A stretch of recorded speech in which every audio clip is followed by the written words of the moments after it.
My friend Paul Knitter, a theologian in Cincinnati, teaches at Xavier University. He wrote a book with just about a perfect title for this concern. And he said, How Buddha Has Helped Me Be a Better Christian. That's the title of his book. Now, I know to people who've only lived inside the Christian pond, the Christian ocean, because it's big, it's real big, that at first sounds risky and dangerous. But here's, you know, what we call East and West. It's no accident that we've resorted to that somewhat strange language, you know, because it's a whole globe. Where does East and West begin and where does the other end? But I think it reflects what I'm going to call the two hemispheres of the brain. Not just Eastern Christianity, but Eastern religions. Reflect a way of processing reality that is in many ways, not always, but in many ways very different than the Western mind, which was formed by the Roman Empire and by Greek logic. Those are great gifts, and they offered us an awful lot. But for example, what Buddhism took the time to do, because they didn't waste centuries arguing about metaphysics, all right? They just compartmentalized the question of metaphysics. Is there a God? What's the shape of God? What's the name of God? They pleaded holy ignorance, that we don't know. Well, we had to know, we in the West. And we were convinced we did know. The Jews, the Christians, the Muslims, we know the name of God and the shape of God. But unfortunately, instead of making us loving, it too often made us argumentative.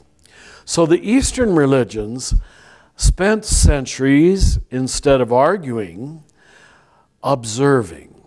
And what they observed was this, and this, how the mind processes reality and how the heart receives reality. And we are now, if you want to be, the beneficiaries of centuries of meticulous and honest and insightful self-observation, which we just got to be honest. The Buddhists did this, and offer it to us better than most Christians did. They developed a subtle vocabulary for describing what you just have to admit is true. You know, how your mind works, how it prefers the negative, how it prefers to divide the field of the moment and be dualistic. There's nothing to believe there. It's not a metaphysics. It's not a set of doctrines. Just practice it. Just practice it. And there's nothing to argue about. You will see that 9 times out of 10, damn it, it's true. That's the way my mind works. That's the way my heart works. And so it's, if the West and Western Christianity triumphed in metaphysics, although it also got mired in metaphysics by its arrogance about it, the East triumphed in epistemology. Epistemology is the science of knowing. How do you know what you know? And I was very blessed that when I was given a 4-year philosophy course, the first whole year was in great part devoted to epistemology. Nothing but theories of knowledge. How do you, Richard, know what you know? What allows you to come to these metaphysical conclusions? Little did I think. I was only 21 when I studied that. And it was sort of boring, to be honest, because I wanted to jump ahead into metaphysics. And I didn't want to waste time in theories of knowledge.